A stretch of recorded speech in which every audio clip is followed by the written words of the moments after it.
It's 11:17. That's initiate Q on the public notice. Notice to agent. It's notice to principal.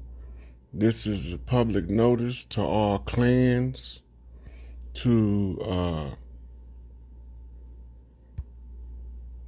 um, to all clans, military, and continuity of government team.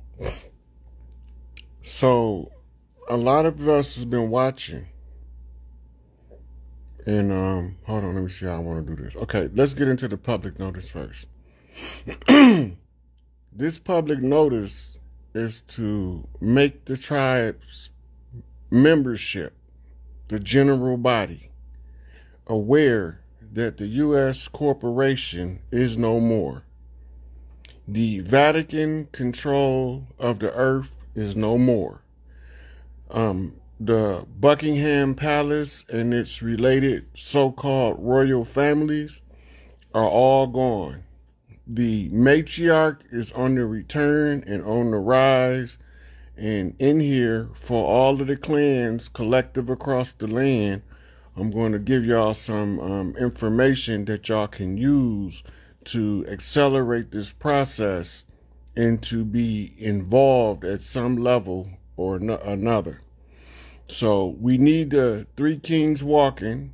That's Angel Bay, Larry Hoover, Big Tookie to come forth and bring the communication to the people so that the people can know that the tribes have this under wraps and that we are in control of our faculties. Our ability to run government is intact. Our process of raising the matriarchy is in full swing.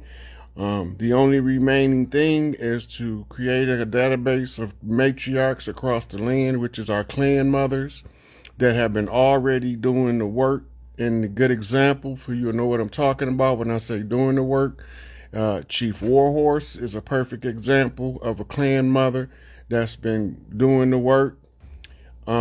She got the paperwork to prove it. She's been dealing with the political side of the legal fiction, and she's now about to be, her skill set is about to be needed with the matriarchs as far as how she's been working with the government and how they've been systematically usurping the people, and they have gave us no recourse. Another good example is Hydia Barble of the Goddess Glow Up, an excellent example of a clan mother. She does her Goddess Glow Up, which is a healing circle for sisters to heal without distinction for race, political affiliation, or social standing in the community.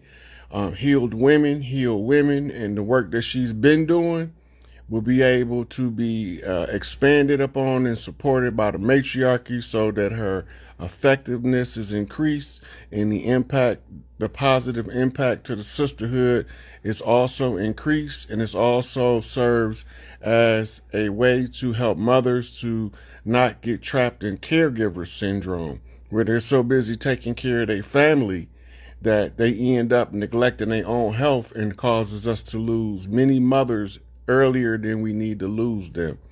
They're getting caught in caregiver syndrome because they're single-handedly handling what we used to do with the sisterhood. Sisters born in the same family used to raise all of their children together, even though they lived separate lives, and then they would use each other's resources to take all of the burden and allow for the women to have constructed breaks from being the only caregiver in the home to allow the father's time with the children as the primary caregiver while the mother go to her retreat at the Goddess Glow Up and be able to receive the self-care, the recovery time, and the ability to be with like-minded sisters just focused on healing so that that energy can be spread throughout the whole of the planet.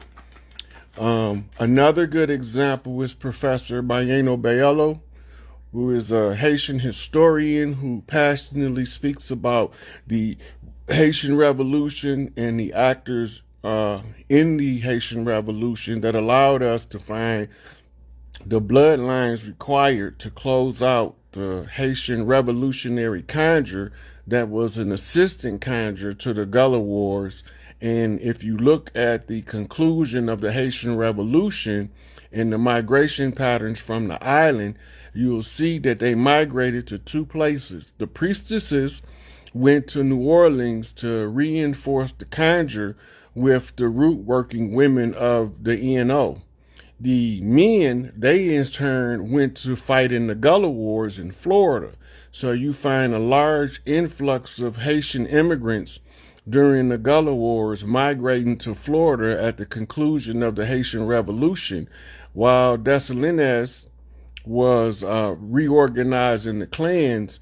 The war conjure was still open, so the warriors, being at thirst for blood, had to find the nearest battlefield that they can support and vent that energy, right? So all of these things are walked back, reverse engineered, took everything that they threw at us, and we turned it around and exposed it to the public. From their blood conjure rights at the blood of Crispus Attucks, writing the secondary constitution that was held in the George Washington Memorial, to the feathers versus the fezzes in the George Washington Challenge, the fezzes of the Shriners who was involved, is all kept in the fez display in the George Washington Memorial Museum. Those things are critical to the verification of what happened on the land. The Liberty Bell, the crack, being the signature of Enlil as the god of the sky, god of thunder, and his assertion of jurisdictional supremacy on the land while none of the high chiefs was present.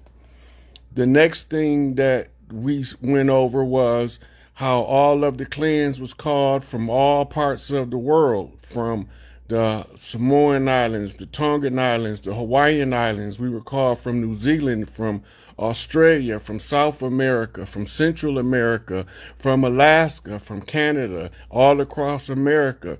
We was all called to come give aid and assistance to fight the Gullah Wars in opposition of the Spanish Armada. Everything that we've done to date has been to undo what was done and what was done to us. Now we're at the part where the government is present and the matriarchy is moving in the position to be of service and to serve the people of the land without distinction of race, creed, color, or philosophical background. All of the destructive doctrines of religion, you can keep your doctrine, but send your tribal mother to tie into the collective of tribal mothers. They are currently forming a database. This database is to serve as the structural building instrument to tie the matriarchs or clan mothers across the land so that they're all on the same page. They can be well informed one to another. And it's the restoration of what we used to call our old book of life, where all of the matriarchs was in there. And if you was under her clan, that's how you got to be in the book of life. It's the book of eternal life, because it's through this book, in the life that you live, do we know when you're coming back, if you're coming back to the same bloodline, or if the crisis of the era may be significant to be born across clans in order to complete the restoration. At this point, we at the opening of a new age, and we have closed out all old things, and now all things must be made new in an old way. That new old way is the return of the originals, as Empress Verdiasi Tierra Gostinel Bay once said. It's the return of the ancient ones. All of this is important to the clans to know, because it's with their efforts and their support to the return of us, the original organic people of the earth, and specifically the Americas, to return what was rightfully ours by birthright and by blood right, and by our works and our deeds that shows that we're worthy and capable enough to maintain our own affairs, whether it be politically, socially, economically, educationally, whether it's in entertainment, labor, law, politics, religion, sex, war, or health. We are functional, we are operational, and all of the clans must be aware that in order for this to work, we have to all find a common ground to come to unity. And that common ground to date is called the Great Law. If we all return to the Great Law, we all return to the same page, and we all can be participants in this redemption process and restoring the original inhabitants of Turtle Island to their original position as sovereigns over the land that they are born from. We are one with the earth. The part of the earth that the clans of the Americas of Turtle Island are the ones who are responsible for the regaining of political control and the reallocation of resources across the land to the collective clans so that they can live their best life and to revamp their educational programs with tribal rope programs, which is rites of passage education, which is different from your see-look method of teaching and learning. That's an indoctrination process.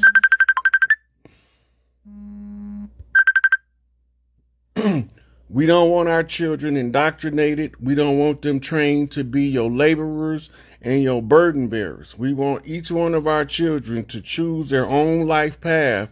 And we, as the parents and the adults in the society, will from this point forward give them the tools required for them to construct a future according to their character and personality and their current mindset as they naturally are, not how we want them to be. We're going to be returning the caregiving of the children back to the big mamas, where the big mamas come together, have a big ass house, and when the women and the men got to go do labor functions for the clan that they part of, there would be a group of women there with the mothers to oversee the children. The men will be instructed on how to form rites of passage for the boys in leadership classes. We need Big Meech. We need Big Meech because Big Meech is the prince trainer. He is the one responsible for teaching the boys how to live with opulent wealth without being consumed by selfishness and greed. He's experienced in teaching them. He was doing it before they arrested him, and he's going to go back to training them if he chooses to once he's liberated. That skill set cannot be taught by anybody. You have to be endowed with that skill set from Prime Creator and Source. So we would like for Big Meech to be willing to come and to educate the boys on how to live with this opulent wealth they're about to receive, where it doesn't go to their head. It doesn't cause families to fall apart. It don't cause for people to have to selfishly grab their little piece of the pie and run off in the corner. It's enough for all of us to eat. So we need to say free Big Meech under the banner of Free Larry Hoover, the same as is Free Angel Bay. Under the banner of Free Larry Hoover, the same as is Free Malachi York. Under the banner of Free Larry Hoover, the same as Free Imam Abu Jamal Al-Amin, which is the same as Free Larry Hoover. When we say Free Larry Hoover, we mean free all political prisoners. We mean restore the tribes back to their original status before the settlers came in 1492, the pre-Columbian era, which brings us to a post-Columbus era, where we are no longer bound by their treaties and contracts and their artificial paperwork used to usurp our jurisdictional supremacy as the caregivers of the land. We will no longer acknowledge any of their corporate fictions, and it is now the responsibility of the continuity of government program to bring to the awareness of the collective the actual events so that the collective is aware of the transition of power that's taking place in real time without the confusion of the media that's been controlled by CIA and other nefarious forces involved in media control. No longer will we be subject to those false and misleading news reports. We are now about to see new reporters that's going to be coming out to report the truth, and all of those who were agents of the legal fiction will be removed from television so that the real truth can be delivered to the people in a digestible format based on their ability to comprehend it. The scripts have been all exposed. We know who the frauds are. We know who the actual actors are. So now it's time for us to return back to tribal ways and to restore the land, air, and the water back to its pristine state, because none of the water was poisoned before they came. You could drink anywhere water was. None of the land was poisoned. Wherever you dropped the seed, it was going to grow there. None of the air was poisoned because we wasn't flying across the sky spraying chemtrails to toxify the air in order to stranglehold the original inhabitants and try to slowly kill them by the attrition method. All that's done. We are done with that.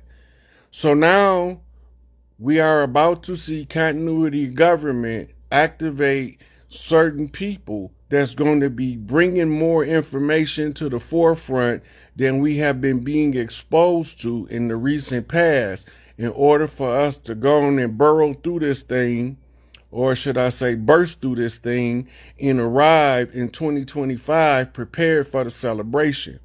We are low on time in order to have a strong and functional infrastructure for the plans that we have for the future and for this great celebration of 2025, return of the matriarchy and the final independence of the people who was held in reprisal for a debt we didn't owe.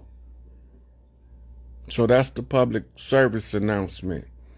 So what I'm going to do, if y'all have questions relating to the public service announcement, I'm going to end the video now, and then I'm going to restart, and I'm going to take questions one at a time and try to get about an hour of questions in. So I'm going to end this here, and then I'm going to go to the questions. So that has been a public service announcement to all of the clans, to the military and the continuity of government team, to bring to the awareness of the people the transition of power that has been taking place and the fate of those usurpers and interlopers that tried to replace the organic people of the land. It's a wrap, people. In the immortal words of Bugs Bunny and Porky Pig,